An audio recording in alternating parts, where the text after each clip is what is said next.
the marriage of the high priest. And we have a lot of information here, and it goes a lot farther than we think. And this I was doing some issues with Armageddon and looking at Revelation 19, and it says, blessed are those who are invited to the wedding supper. We're guests. We're just guests. Yes, in a sense, we're all brought in and married in a sense. But on a very particular level, there will actually be a wedding to an actual individual. And we know a good bit about this individual, and we can kind of see this through history. So let's walk this through. And I know this kind of gets blasphemy in some aspects. And realize most of that comes from churchianity, and I started looking into Mary Magdalene and whether or not she would have married. And again, a lot of people probably did when they started looking at Dan Brown's book on that, or the 1982 book, Holy Blood, Holy Grail. But it goes so much farther than this. And so let's look at these issues.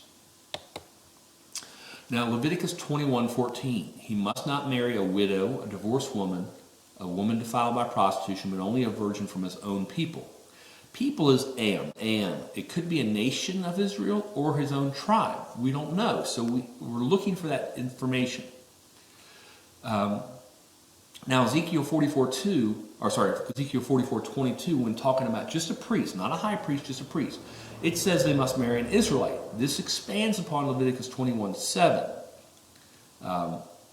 And so the issue is the Talmud indicated the high priest must be married in Yoma. Now, is the Talmud something that the Messiah is going to follow?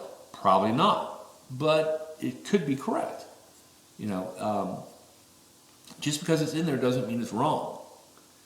And he did some other aspects where he would follow with their thought process. Now, the interesting thing is, what about the age? When did the Messiah begin his work? He began his work when he was 30. Levites could do work between the ages of 30 to 50. That's Numbers 4, verse 3, 23, 30 is repeatedly in there that the age for work for a priest is between the ages of 30 to 50.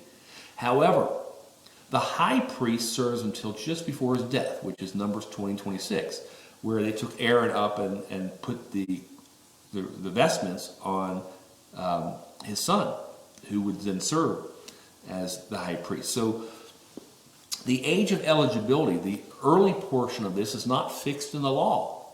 But according to rabbinical tradition, it was 20. Well, rabbinical, again, what's that?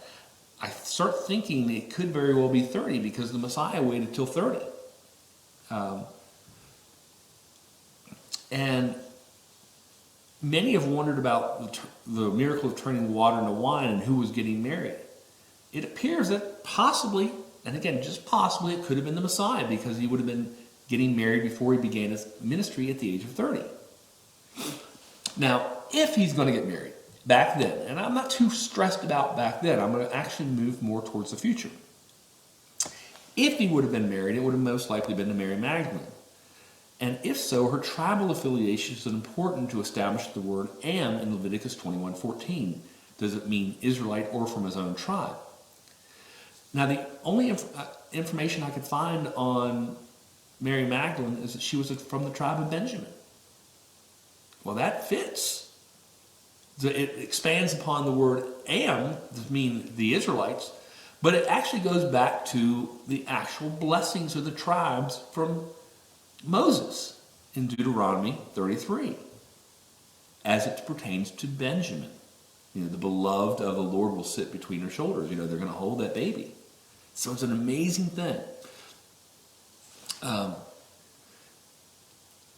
And so I started looking for other comparisons here. And in the book of Esther, chapter 2, verse 7, Mordecai had a cousin named Hadassah, whom he had brought up because she was neither father nor mother. The young woman, who was also known as Esther, had a lovely figure and was beautiful. Mordecai had taken her as his own daughter when his father and mother died. Now, they were the tribe of Benjamin. That's Esther chapter 2, verse 5. Now there was in the citadel of Susa a Jew of the tribe of Benjamin named Mordecai, son of Jair, the son of Shimei, the son of Kish. So it's interesting that the Benjamin marries the king in that situation. And again, it brings up so much information. It's just chock full of giving us extra things, of expanding our understanding of a future event. So, the wife of the king should come from the tribe of Benjamin. And so, now here's, again, I think let's go through that thing about Benjamin, which is Deuteronomy 33, verse 12. About Benjamin, he said, "Let the beloved of the Lord rest secure in him, for he shields him all day long, and the one the Lord loves rests between his shoulders." So again, it sounds to me like should be the wife. Now, when we deal with Mary Magdalene, and I'm only going to deal with her in one last issue, because again, I'm looking forward to the future.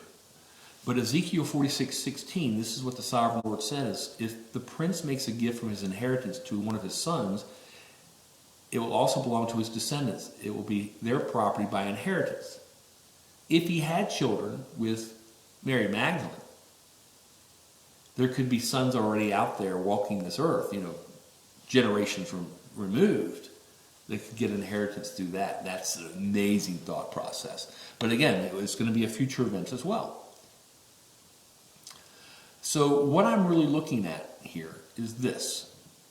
And we also know from Esther and Aman, the king walked out and Aman realizes, "I've messed up, I'm dead." So he tries to talk to Esther to plead for his life. And when the king comes back, he's like, "What are you doing talking to her?" So you do not talk to the wife of a king. It doesn't happen. So the same thing will be there with the Messiah's wife.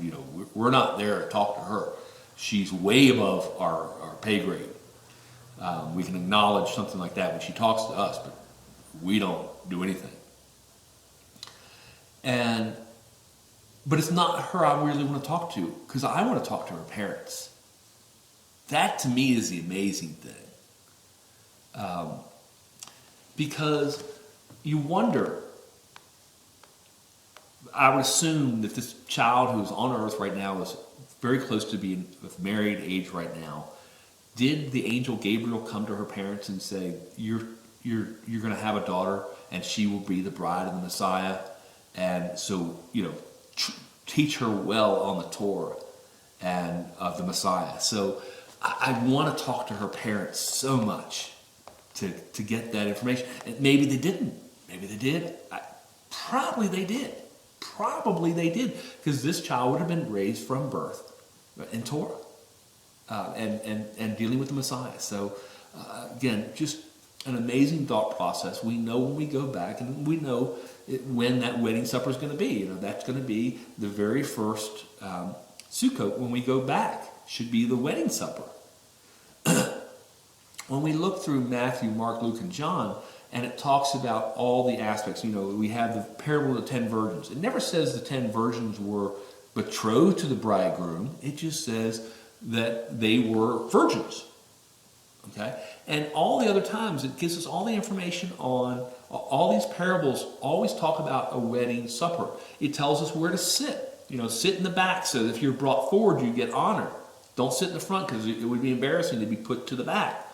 So we got so much information, and this is where he brought us. He went to find us because he wanted to fill out the hallway banquet for this wedding supper. He wanted to have this as a special event for his son who's getting married. Well, guess what's going to happen when the Messiah comes back? He's going to get married to an actual individual. So again, an amazing thing.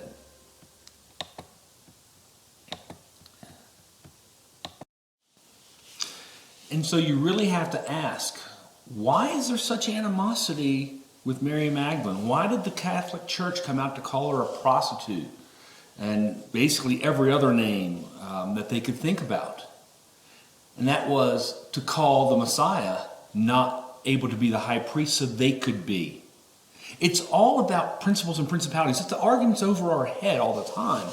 And that's why we've been taught, while we were in church, that Jesus would have never married. It's not in the Gospels. It's not in the Gospels we were given. They kept out the ones that actually did mention her.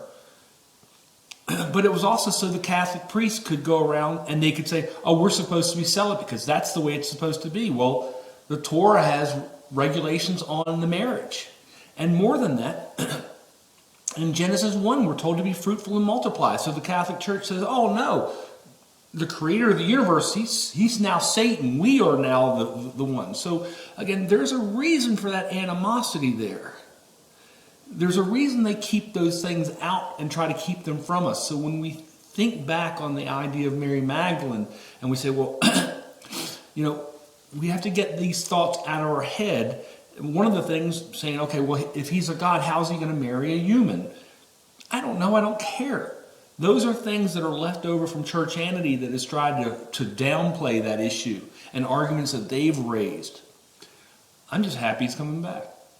And if I get to be at the wedding supper, incredible. That's my concern.